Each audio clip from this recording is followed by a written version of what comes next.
what do you love about Chicago? I think obviously the food and beverage scene really draws me to the city, makes me feel at home. But as an outsider or a transplant, if you will, I moved to Chicago 6 years ago. I think one thing I really appreciated is like how it's a solid mix of prideful and humble Chicago is, you know? Like it has the pride of the other big cities. Me being from LA, like I know about that pride, but it also just has like this put your head down and work mentality to it, and just seeing that all around is really cool. Awesome. Shreena, what about you? It's really hard to pick just one thing as possibly Chicago's biggest fangirl, but I probably have to say just like the heart and the grit. It's like a city that has no quit. It's constantly rebuilding itself. You know, you have like the story of the fire and how it all burnt down and how it rebuilt itself. But you have all these like icons that came out of Chicago that weren't always, you know, they were kind of underdogs, and you don't think of them as underdogs now. But if you think about like Obama or Oprah or Jordan, like none of those people were at the top of their craft when they got here, and they weren't like destined to become those people. So there's just this like way of people who come here, and this is a city that just like keeps on going. I was, one little story, I was at a award ceremony for a Chicago like restaurant and hospitality awards. There was like a small gathering, and the host, Michael Muser, was telling the story. He was like, well, a bomb better not hit here, because then like all of the Chicago like culinary talent in the city will be wiped out. And someone goes to him, no, it'll be fine. They'll just like, someone will just start in an alley and they'll just rebuild it all in a few years. So there's just like this heart and no quit to the city that I love. You're listening to Notes from Chicago with Ashley Phillips. Hello, everyone. Welcome to this week's episode of Notes from Chicago. This week we have two guests. It's our first time for two guests. We have Nicolai Mlodinow and we have Shreena Amin, both from Class Act. Nicolai is the chef at Class Act. It's a restaurant in Bucktown. I say restaurant, but it's really much more of a dining experience. We'll talk a lot about that. And Shreena is the CEO of Class Act. Thanks to you both so much for joining us. Excited to be here. Thanks for having us. Let's talk about Class Act. I've been there, I've eaten there. I think calling it a restaurant is probably doing it, probably underplaying what's happening there. So why don't one of you explain the concept of Class Act? Class Act is really just, it's a dinner party meets fine dining, avant-garde cuisine. It's a progressive experience, so guests move through 3 different rooms as they go through their experience. And it's all centered around a communal table in the dining room where 16 guests sit at one table. They all eat together, they break bread together, and they get to do that while watching the energy and excitement of Chef Nicolai and his team at work. At the heart of it, Class Act is about connection, and that progressive experience, that communal table, all of Chef Nicolai's food, every single menu, always like everything goes back to connection at the end of the day. Yeah, and I think just expanding a little bit on the dinner party aspect is this did start as a dinner party, right? Like we did a pop-up for 2 years out of my apartment where people would just come to my house and have a dinner party together. And so when you start in that first room, it is like a cocktail hour standing room for you to meet the other people you'd be dining with. Then as Shrina pointed out, really the central portion of the experience is that communal table of which we can fit like a maximum of 16 people at, open kitchen. Shreena and I and our design team work super hard to make it look like someone's home as opposed to like an industrial kitchen. So the finishes, the marble top, the wood, like we want you to feel like you're in our living room. And then finally, we have a speakeasy bar called Nightcap in the back. And it's called Nightcap because what do you want to end a good dinner party with? You want to end it with a nightcap. So that is how we transition people through the flow and really try and stay true to the ethos of like best way for people to connect, have that sense of belonging is to break bread together.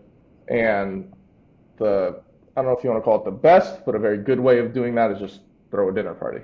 Yeah, absolutely. And I think I love this idea and the conceit. I when I did go, and it was in I think in week 2 of being open, um, When I arrived, the people I was dining with were not there. So I decided I would throw myself in fully to the conceit. And when, waiting in that pre-room, I just introduced myself to people and started chatting with them, We love guests like that. which You're is our favorite fun. guests if you do that. Which is very fun. I am curious. So I don't know if I'm an anomaly in doing that or not. How do you try? Do you do anything to try to get people to really interact with each other as opposed to just the people that they might have shown up with? I think we are progressively improving on that. I think the first step is just like learning everyone's name. Super simple, like Yeah. thing, right? Like everyone always talks about how important names are, but really truly, like shout out to our team, but especially Matthew, our director of hospitality. Like he knows your face and your name before you ever walk in the door, which is really interesting when like critics and stuff book under aliases because he's like, I can't find this person. Um, but in general, like that's how it starts because then you can introduce people and be like, Ashley meet Shreena, Shreena meet Ashley, right? And as we ideate more ideas, we're starting to implement more of those ideas. And then, of course, the food, right? We try and structure the food in a whimsical way, obviously refined, but give something for people to talk about. The menu you went to, there were debates about which ice cream bar you like more or what your order at a taco truck is. This menu we talk about how do you define a noodle, right? And so there are just all these little tidbits of the food being delicious and refined, but also being a talking point and just something for people to break ice over. A couple things to add. I would say we also start by giving every guest a welcome beverage, whether that's a boozy cocktail or a not boozy drink. We just find having something in your hand, something to cheers with, like helps just lighten the mood and opens you up to possibly talking to people more. And then every room is structured thoughtfully as well, right? It's kind of like design and product, right? Like you kind of behave based on how the space and the environment is set up. So there's no like place to set your drink on the side. The tables are usually configured in some configuration in the middle that's gonna kind of force you to maybe share a table or to put your drink down and talk to each other. We don't assign seats when you move into the dining room. So again, when you flow into that room, you have to make a decision on where you want to sit and how you want to sit and who you want to sit next to. And again, at that transition point into the bar's it's cozy, intentionally cozy, so that you just have to strike up a conversation with the folks sitting next to you. Let's go back and talk about the maybe the genesis of this, which Nikolai you referenced, which was the dinner party restaurant, but out of your apartment. How did that start? That started, yeah, this could end up being a long story. That's okay. But that really started back in college. So I went to San Diego State University and I was just studying psychology, not really anything to do with food. Although the more I've learned about food, the more I've learned psychology is actually quite relevant to food. But at that time, I was a sophomore in college and just cooking in my like off-campus apartment or sorry, on-campus apartment, and my roommate smelled like what I was cooking, and he asked me to if I could cook some for him, and he would pay me some money, and I was like, sure. So I did it, and he really liked it. And then the next day, I walked back into my apartment, and Shrena's heard this story like a million times, so she knows the ultimate line. But I walk into my apartment, and it's just my roommate and like four of his friends there, all playing like Rocket League or something on the couch, like some video game. And one of them looks at me and he goes, "Hey, I hear you cook for money." And I was like, sure, like I'll cook for money. And so I ended up cooking all of them dinner. And that just slowly started snowballing and word slowly started getting out. And all of a sudden I was just like cooking for students on campus out of the apartment. And then the Hillel Center on campus, which is like a Jewish community outreach center, heard there was this Jewish kid cooking food out of his apartment through the grapevine, and they invited me to cook Shabbat dinners for them. And so then I was cooking anywhere between like 100 and 200 for somewhere between 100 and 200 people on Shabbat Friday. And then when I moved to Chicago, I graduated, moved to Chicago, And I really missed those dinner parties in my apartment. So I ended up throwing one, and one of my good friends, Greg, actually worked for the Alinea group. And he saw like a passion, and he saw me just really love what I was doing, and he thought I was creative. So he said he would set me up with my first kitchen internship if I wanted to, because I still hadn't been in a restaurant kitchen to this point.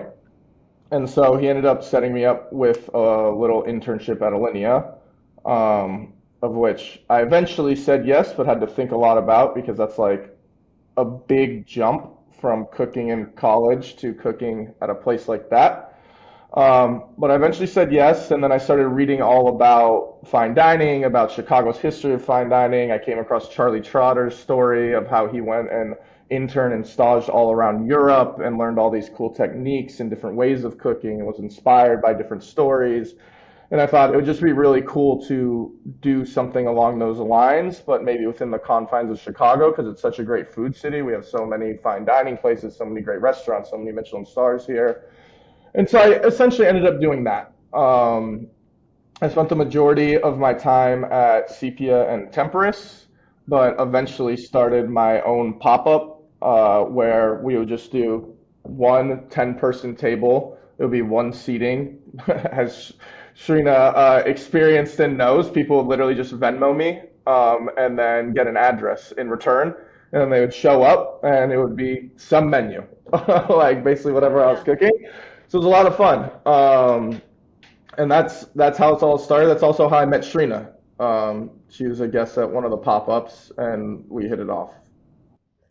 I will add, it was truly a one bedroom apartment to start. Like he would have to take down his living room and turn that in Yeah, to the dining room. And the first dinner I went to, it was also a one man show.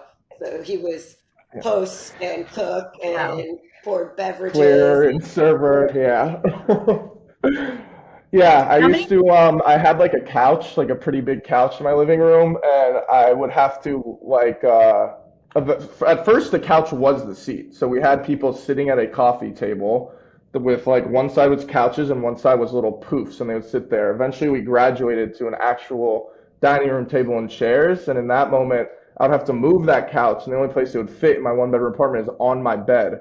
So I'd like kind of Tetris jerry rig it into my bed, and it would flop on my bed. And a lot of times after the pop up, I'd be so exhausted that I would just like fall asleep on the couch on my bed or under the couch, but it's still on my bed. So I was like sandwiched between the couch and the bed, and I was just like, it was a good time. It gave real startup vibes. I was like, all right, here we are. How many people would attend those first, like those early dinners? We do one seating of 10. Yeah, because I always wanted people to fit around the table. To Shrina's point, we've read a lot about different hospitality studies, and like there's this one study that shows a comfortable distance between guests is about 18 inches. And so at the pop-up and even at the restaurant, we're like, let's make it 9 inches. So they have enough room to like move their elbows, but they don't have enough space to not feel awkward if they don't talk to each other, right? Another subtle nudge to try and get people to talk to each other. I'm not gonna lie to you. Sometimes both at the pop-up and the dinner, that 9 inches maybe shrinks down even a little bit more. But when we see people talking to the people to the left and right of them, like it's worth it. It makes us happy. And then there also was just the hard constraint of, again, a one bedroom kitchen, which has one stove, Yeah, oven, and one yeah. refrigerator. One fridge, one freezer, little stacked guys. Like yeah, Shrina, so hearing Nikolai's story about how this started for him, it is a logical step into this. I want to hear. So, full context, Shrina and I know each other from the tech world. We never worked together, but like orbited each other and have both worked in product for, well, no longer for her, but product for me for a long time. So, I'd love to hear kind of your journey into this up into the night that you met, or the night you met Nikolai. Yeah. Well, I would say I mean, like most people, my journey with food started long before my professional career. But if you go like all the way back to like when I was a kid, it really comes from my family. My family was about what are we eating? We would travel like all over the world growing up. I grew up in an immigrant household. So at our home, we ate, Indian food, but my dad loved restaurants. So we would go out to dinner couple times a week. We were like deep dish regulars, like Chicago shout out. We went through like different phases in our lives of like the deep dish go to restaurant, but like for probably elementary school through high school, like the local Geno's East would send us a signed like holiday card by every single person that worked there, and they all knew all of our names because like that's where we went, and we'd always be rolling like 10, 16 deep. So like food was like in my family, it was in my bones. Like if you like in college, again, it was like I was organizing where are we going to eat, where are we getting carry out, what are we cooking. Um, but it was I didn't think that I would ever be in the business of food. One, because having then studied business, having built tech companies, it's a crazy business. Like it doesn't make any sense as a business, right? It's like huge fixed costs. It's like very niche consumer taste. You know, it's like it's creating art. So like the market for art is like highly variable and very bespoke. Your product is perishable. You know, like you build a tech product, it's like you build it once and it scales infinitely for free. Like we rebuild our product and our experience like every single night. And anything we don't use goes to waste. Like we need to have people there. They need to be healthy and like energetic and like in it. So for me, it's like this is really just like when I met Nikolai, one, I had his food and I was like, this is really, really good. And I see like the possibility of something here.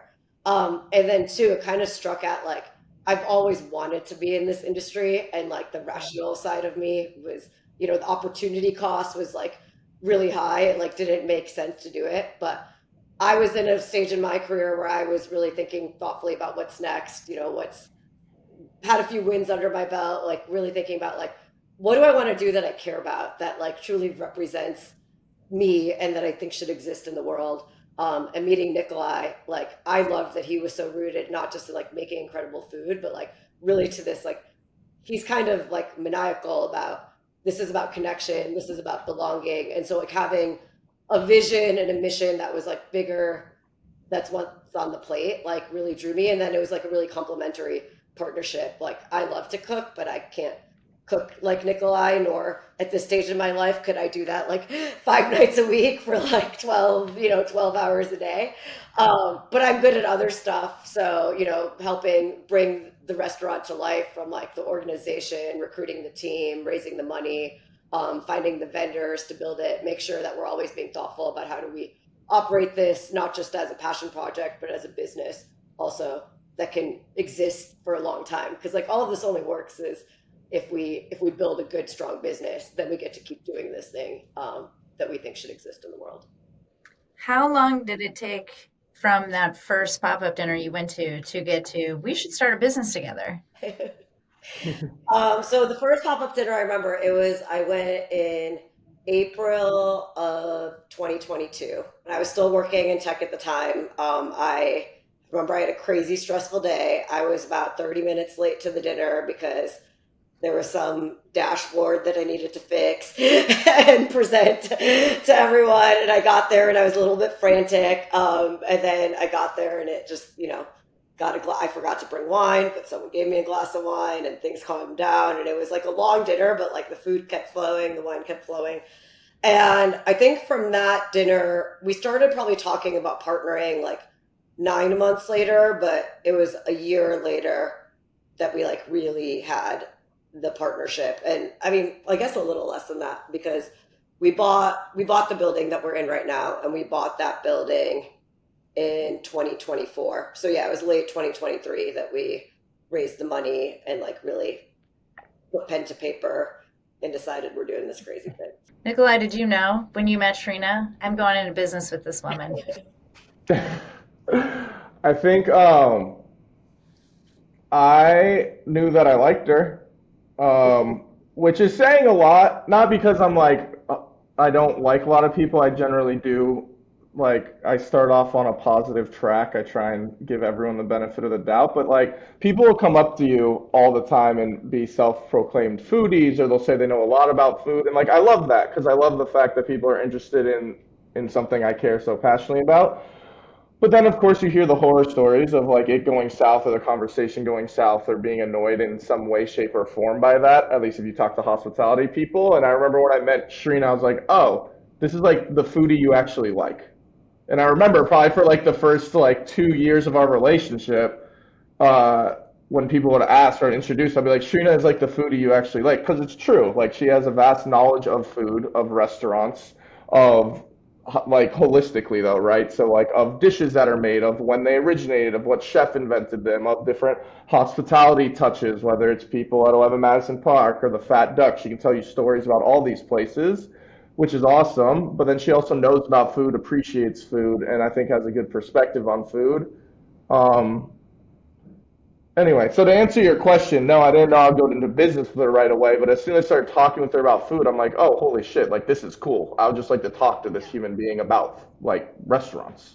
Did you always have aspirations to turn that pop-up into a business, or more professionalize it? Maybe I should say. Yeah, 100%. I think I always had aspirations of opening a restaurant from the pop-up. I think as the pop-up was going, I have a lot of like business-oriented people in my life. My brother got his MBA at Kellogg. All like a bunch of my friends are either Booth or Kellogg alumni, so they were always in my ear about like this is really cool. You should try and grow it as a pop-up. You should try and open up like a private dining exclusive business. You should try and open up a restaurant. So I was always leaning restaurant for a few reasons, but I didn't know how I wanted it to grow, but I knew I wanted it to grow professionally. And I was leaning heavily towards restaurants because I like the restaurant community. I like love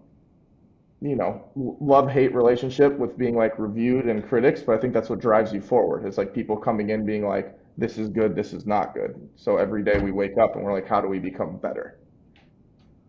So for a few different reasons, I really love the idea of having a restaurant. And I also love the idea that restaurants are open to everyone. Whereas if you have like a private exclusive dinner thing, it's more niche, usually more expensive.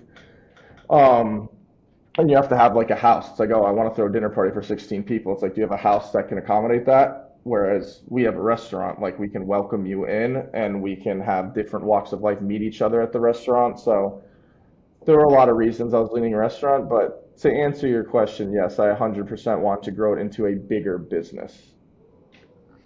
So when I think about the restaurant scene or dining scene in Chicago, there are so many amazing restaurants.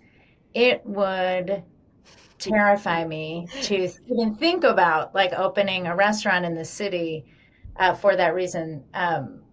How did the two of you think about that, or did you even consider that? Where you're like, this is an imperative, we must do this, like feeling it so strongly.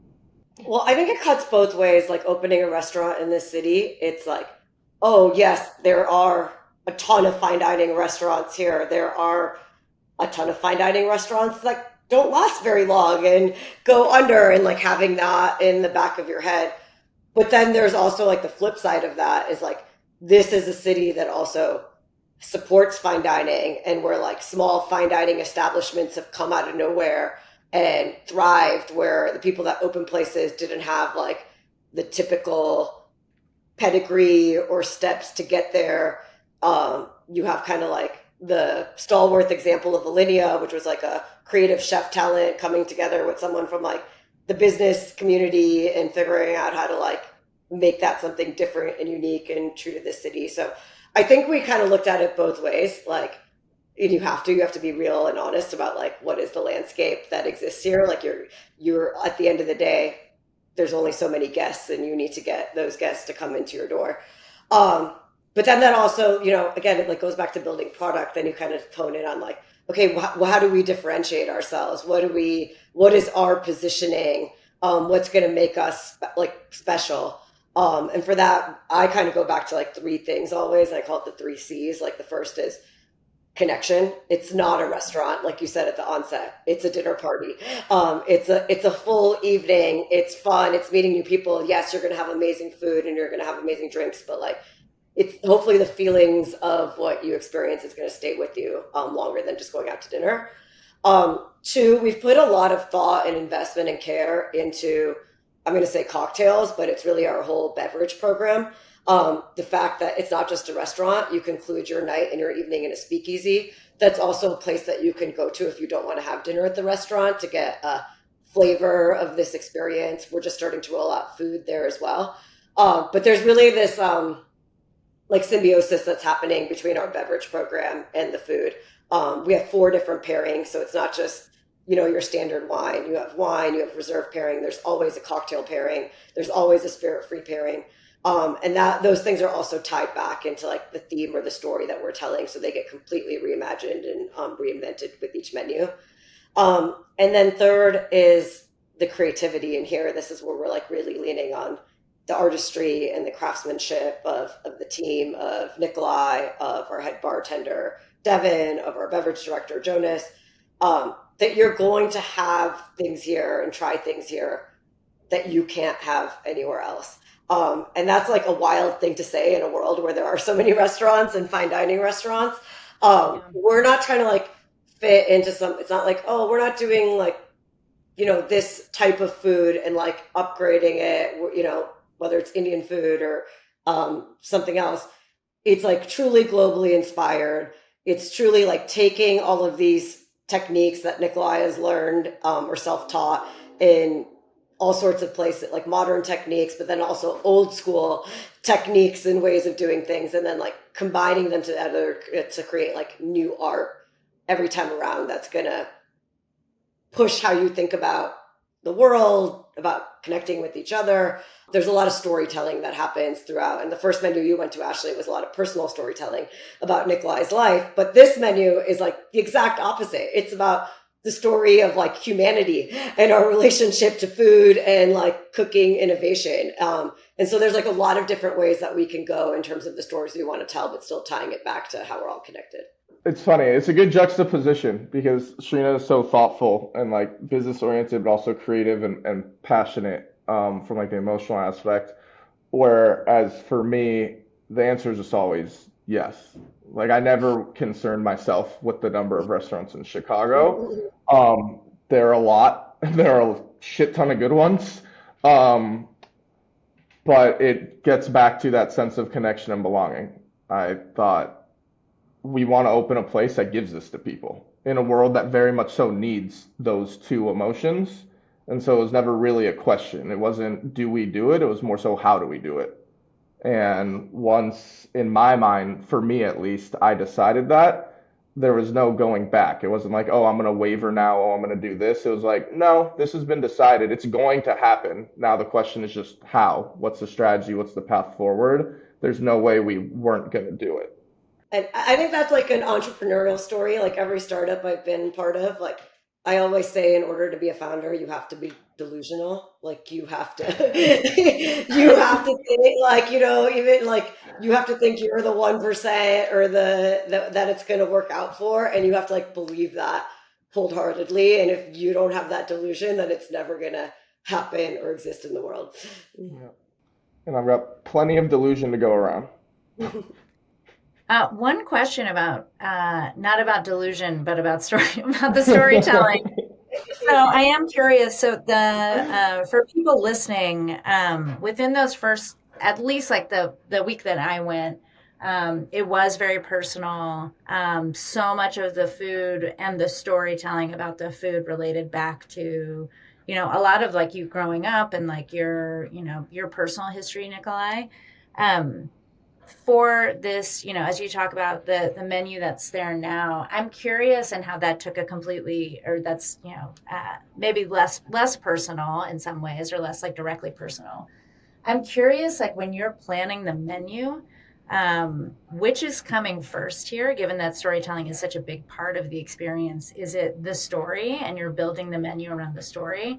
Or are you thinking about the menu and then thinking about what could the through line of a story be? Which comes first? What comes first is the menu's philosophy. So we establish the menu philosophy, then think about, okay, what are the key components that represent that philosophy? And what I mean by that is, for example, the philosophy currently is evolution. The key components are different discoveries, innovations, inventions, that helped us become Homo sapiens, but food specific innovations. And then from there, you look at it and you go, okay, at a million BCE, we were hunter gatherers. How can we represent that story with the first course, right? So we do something that is like a take on a tartare.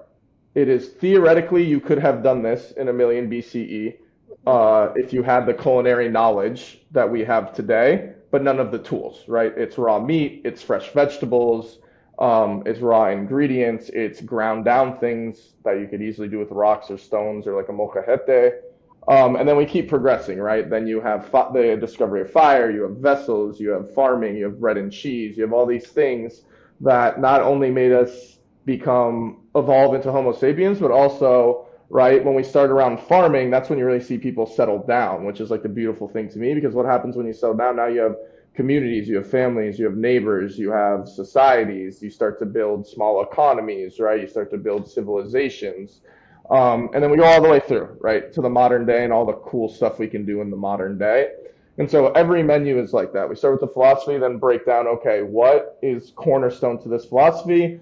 And then it gets a little weird. This is where, I don't know, maybe this is why I'm a chef, but there's like a level of synesthesia to it. But I also claim everyone has synesthesia. Like when you say a food tastes hot, well, I hate to break this to you, but like hot isn't a flavor, nor is it a smell, right?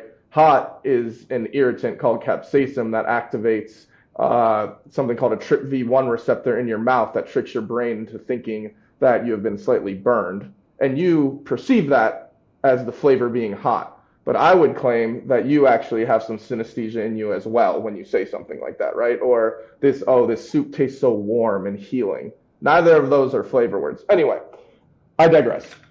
But once we have those components, then we think about those components and we're like, how can we use this kind of thought process of like, what does fresh air taste like? What does running around the forest or the desert or whatever, hunting for food and being hunter-gatherers taste like? And then we try and build the dish based on that story. And then the whole R&D process, we put the story together, et cetera, et cetera. Let's switch gears a little bit. I want to make sure we talk about Nightcap, which is the speakeasy bar area in the back. So my experience, I also just want to share my experience with it, which I very much enjoyed. So I did not get a wine pairing at dinner. I got a non-alcoholic pairing. But when I got back to Nightcap, I felt very full. I'm like, I need a whiskey. Like I need a bourbon. And,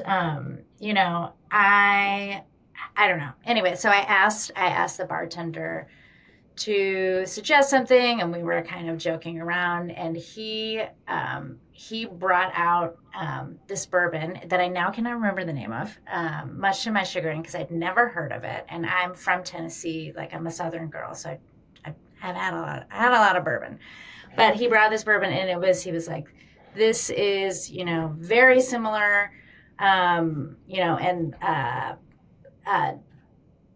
made in the same place, or like made in the same stills as Pappy Van Winkle, and it's I don't know if he said just as good, but he was like, it's right up there, and it was unbelievable, and I love being able to be able to tap into recommendations like that, where you can go somewhere, you can learn something. And you can get a great recommendation that you can take with you in the future. So I don't know. There's no real question there. Just sharing that with you. So thank you very much. But I am curious, how you think about that space and kind of the progression to that space. I also want to know if people can just go there if they just want to have a drink, as opposed to going to just the dinner. Yes. People can go there.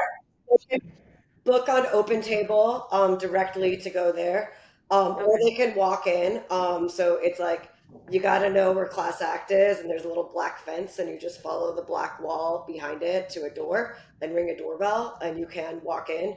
But I do highly recommend getting a reservation, especially if you're coming on a Friday or Saturday night, because it's a small and intimate place. And then I'll let Nicolai elaborate on this more, but the ethos behind the speakeasy is very similar to the ethos. It's not similar, it's the same as the philosophy behind the restaurant. It's about bringing people together, and it's about doing storytelling through the creative concoctions. And here the medium is just different. It's just beverage instead of food. But there's the same thoughtfulness around like, where are these ingredients sourced from? The menu changes in parallel with the food menu. So the current bar menu is evolution. And it kind of looks at the history of cocktails and the evolution of cocktails, and puts our bartenders' personality and whimsical take on that. And then it's designed again for you to connect and to meet other people, to share stories over drinks, to not just finish off your evening, but to learn something new as you did, to hopefully discover something new, and to keep coming back because it's going to change every few months. Yeah, and I think the genesis of the cocktail bar was truly that nightcap aspect, but then we thought, well, why don't we make this a kick-ass bar within itself rather than just the nightcap after the dinner? And I like to think of it as like their creative playground, right? They get the same philosophy that we get for our food menu, as Shreena said, and then they go through the same process. And our head bartender, Devin, is one of, if not the most creative human being I've ever met in my life. I mean, that man pushes me to be creative. And I gave people edible bouquets to start like the first menu with. And like, I try and push as far as possible, mixing ants in with salted goat cheese, Dippin' Dots, and all this, putting caviar in your milkshake, and all the things we've done on our menu. But I look at Devin, and he really pushes the envelope. So it's nice to have that type of creative force. And then the rest of the team is the same. Isaac, Kirsten, Jonas as our beverage director, kind of like putting together and making sense of the creativeness. But when I look at that space, it is all again about storytelling, and it's because we have those creative people, right? And those creative people can take a story like 6600 BCE, which is a cocktail on the menu currently, and go, oh, this is the story behind what theoretically would have been like what we would have called the first cocktail made. Mm-hmm. And they go, how can we tell this story through what we know now? And then they start mixing drinks together. So it's almost never ingredient first, which is interesting, right? It's always story first, ingredients second, making sure they're high quality, well sourced, all of that, and then putting the rest of the experience together. But that space, just like the rest of the space, is about people connecting. It's about people meeting. It's about people hearing stories, learning about new favorite bourbons. It's about giving people like memories and understanding. Like another thing that we really need in this world. Absolutely. One shout out to Devin, like on the current menu, to like bring this to life for people, of just the way his crazy mind works is, what's a really popular modern day cocktail? The espresso martini, right? It's like cocktail du jour for a while. Well, we have an espresso martini on the menu, but it looks like a real martini because it is crystal clear and you can see through it. It looks like a glass of water, and it's served in a martini cup, martini glass, chilled martini glass, with what looks like 2 olives and just like a classic martini, but those 2 olives are actually painted almonds. And so that just like, you have to kind of experience it for yourself. But when you see a crystal clear espresso martini, that is going to spark some conversation for sure. Yeah.